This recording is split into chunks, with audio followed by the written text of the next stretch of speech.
Elon.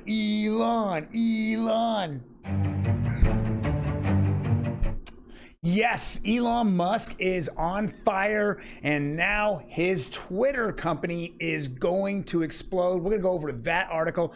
And you're saying, Troy, hold on. Does that have to do with crypto? Well, yes, it does have to do with crypto. We're going to get into several other crypto articles and then a couple of NFT projects that are going on right now. Very interesting. One, Beeple. Wait to the end for that one. All next on OG Crypto and NFTs. Welcome, everyone. My name is Troy, and every day we go over the latest news in, you got it, blockchain technology, cryptocurrency, as well as non-fungible tokens. Now, before we jump into it, do me a favor, hit that like button. I want to keep growing this channel. I know I'm just a knucklehead that keeps coming here every day thinking something better is going to happen. It is a definition of insanity, and I've never been told I was sane anyways. Let's jump right into it. This just came out, breaking. Twitter Payment LLC just got its first money transmitter license. Wow, this is crazy. So Elon has basically said it. He wants to be the biggest app out there. He wants to combine Twitter, he wants to combine multiple social media platforms and shove it all together. If anyone knows what WeChat is, it's Chinese. It's the largest app in the world. So what he wants to do is obviously take Twitter, and then he wants to throw in a payments application. He wants to take YouTube and he wants to just put it all together. He wants a meeting place where everyone comes to. He doesn't want, obviously right now we continue to see Twitter Spaces explode. They're absolutely having more people listening in and watching it than major news networks out there. It's because you're getting the truth and things are coming out and you're getting different opinions. You're not getting just one-sided narratives that you keep seeing out there. And you get investigative reporting, not just what your business owner wants you to hear or the government. And I know that I just came down, I think just the end of last week, social media outlets have really been slapped down because they think that the government has been controlling them. I'm going to go over that article tomorrow. I think that came from the Supreme Court, saying that the government cannot interface with social media companies and make their narratives really directive of those social media companies. So this is a little video from Raoul Pal. He's one of the well-known crypto analysts out there. I think he worked for Goldman Sachs or JP Morgan, one of the two, and he's big Ethereum maxi. He's going to tell us what he's starting to see here in crypto. This was an interview that just happened. Let's go play it. We've started to see the active addresses rising. We're starting to see activity rising, as we should be at this stage in the cycle, the crypto spring. We're starting to see people come out of hibernation, start exercising those muscles again, but we're not operating across everywhere. So we're seeing, NFTs dead as a doornail, but we're starting to see more activity in Bitcoin. Now, Bitcoin's great because it has huge value transacted. ETH has a lot more transactions, but they're lower in economic value, just the nature of the chains. So this is really, and XRP, really interesting, is because it has very low value transactions, but a lot of them. Crypto spring. Well, it's very interesting what he's saying here. Now, he's saying that Bitcoin has a lot of transactions, but they're higher dollar amounts. Then you have a lot of transactions or more on Ethereum, but have lower dollar amounts. And then you have XRP that has a lot of transactions on a low dollar amounts. They're doing quite a lot. Now, I think the reason why Bitcoin's having a lot of transactions is ordinals, and their NFT side has really kind of taken off. But on the other hand, he doesn't talk about speed or the amount it costs. And that's one thing that Raul missed here, because we know Bitcoin, their transaction fees got into $2, $3 each, and they were slow. They were down, I don't know, last time I looked, they were like 40 minutes per transaction. Ethereum, on the other hand, was extremely expensive. We were looking at, up to $20 per transaction. It's not going to work out there. I don't see that it's going to be, any kind of a huge transactions, especially in the future network. But since it's the first one that has smart contracts, we're seeing quite a lot of transactions through. But here is the best of both worlds. It's XRP ledger, and with XRP, so what you do is it just takes 2-3 seconds per transaction. It costs less than a penny, maybe a couple pennies at very, very most. And you're seeing a ton of transactions. Why are we seeing a ton of transactions? Because the TPS, transactions per second, are at 1,500, and Ethereum's nowhere close to that. That's why, near as Bitcoin, and that's why it's taking longer for transactions, and it's costing you more.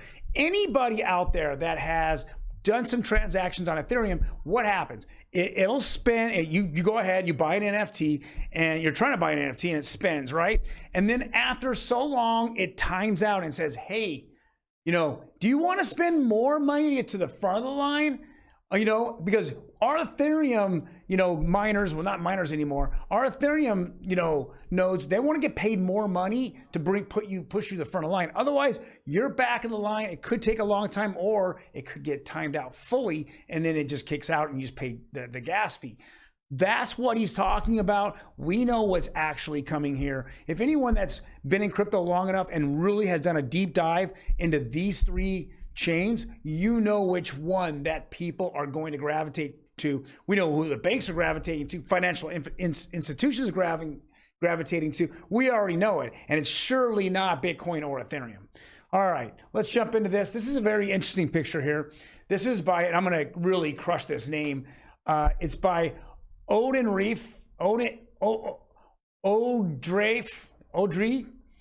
Kanik.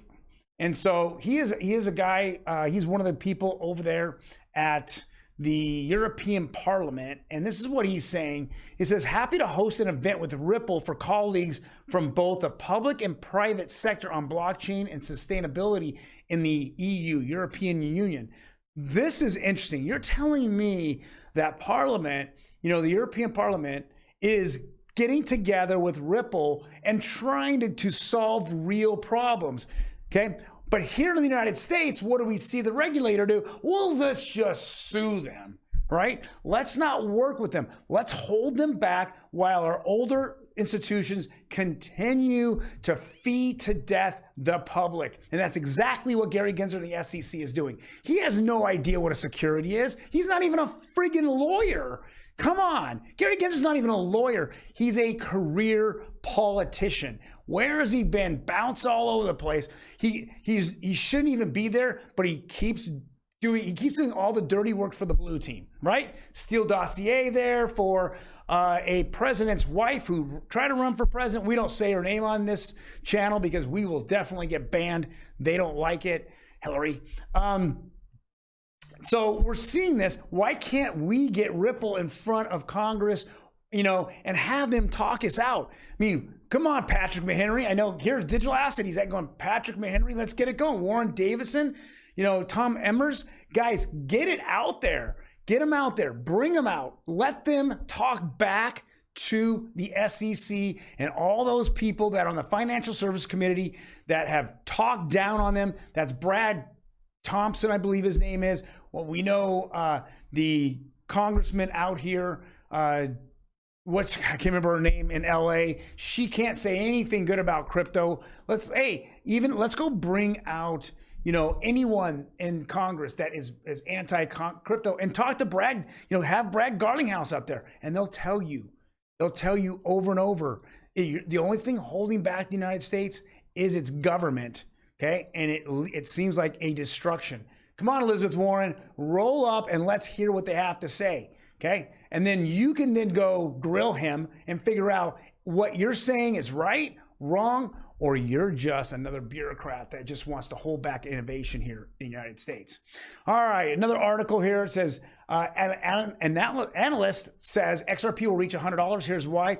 Now, I do watch 24-hour crypto. He put this out, and then the article kind of went a little viral here. U.Today put it out. As many people are. I understand. There's a burn rate. If we back this up for a second, let me go over this. Is Bitcoin adding Bitcoin every day? Is the supply limited today? No, it's not. Somewhere in the future, 2040, they're going to stop mining Bitcoin. But until then, the amount of Bitcoin continues to grow. Ethereum, same thing. It continues to grow. So there is not a finite amount today. It just gets more and more. But on the other hand, 12 years ago, XRP, there was only 100 billion ever made. And from there, depends on how much usage of the actual XRPL, but you're burning it off. So it keeps going down. It doesn't keep going up. Today, Bitcoin added more to its supply. Today, Ethereum added more to its supply. Today, XRP added less to their supply. Think about that. Now, $100 of value for each token. Do I believe it? Absolutely. But let's be very frank here. That could be 50 years in the future, right? It's just like saying, it's just some more. Is Bitcoin going to be $1 million coin? I absolutely think so. Is it going to be this year? No. Is it going to be next year? No. Is it going to be?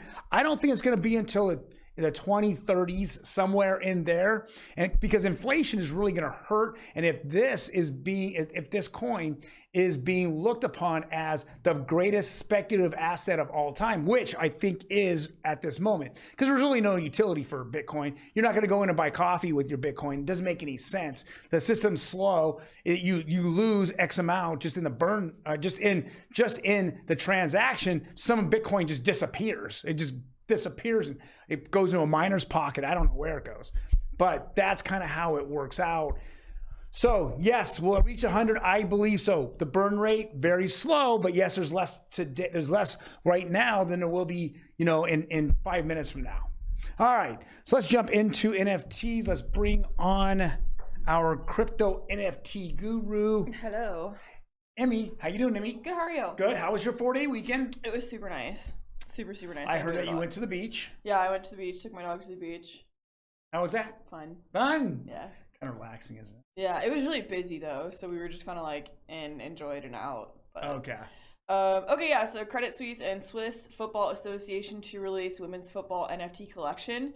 I think this is really awesome. I know women's soccer, as we call it, has been struggling to get a lot of positive attention compared to their male counterparts. So I think this is an interesting way to possibly do that. And, good on Credit Suisse and the Swiss Football Association for having the women being showcased. Okay, there's a couple things I really like about this collection. Number one, it's not some idiot pixel. Let me back it up. It's not some things I don't like. It's not pixelated. It has nothing to do with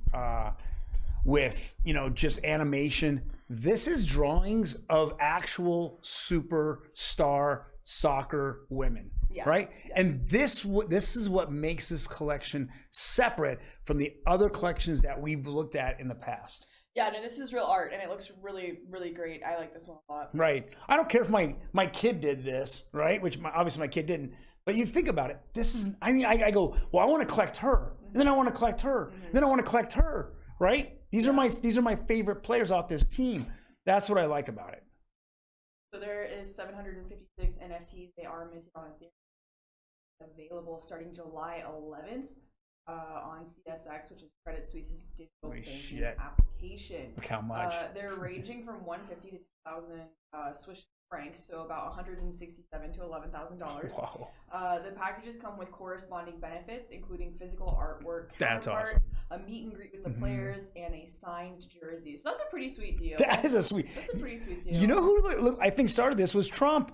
Yeah. Didn't he have all this? And this is and this is what you want to see, right? This is exciting to me. Well, and it's not just, Credit Suisse getting rich off these women. These funds are going to provide direct support to the women's national team. On the other hand, will be used for girls' football projects and are thus earmarked for the promotion of young. This is a fan. I love it. I love every bit of this. I love what they did. They thought it through. Okay, so now we're gonna switch gears.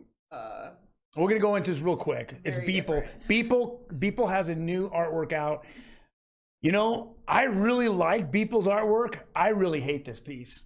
Do you understand what this is supposed to be? It's Sam Bankman-Fried. It's FTX doing all his little crazy crap. So it's called a boardroom cluster beep, and it's imagining one of the last days in FTX before the collapse. Yeah. This is pretty wild. If you scroll down, it does show the uncensored version, which we're going to choose not to show today. If you want to go, we always link the articles in the description. You Yes. can check it out there. I think this is quite imaginative, and it really puts its pulse on like our current time of Web3 NFTs, cryptocurrencies.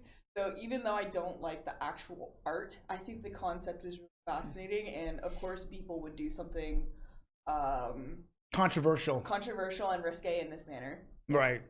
Because usually a lot of his stuff is just kind of really cool, but I'm not. Oh, okay. So we have to add, it's going into an NFT collection of this really big, I want to say it was Italian art space museum, basically.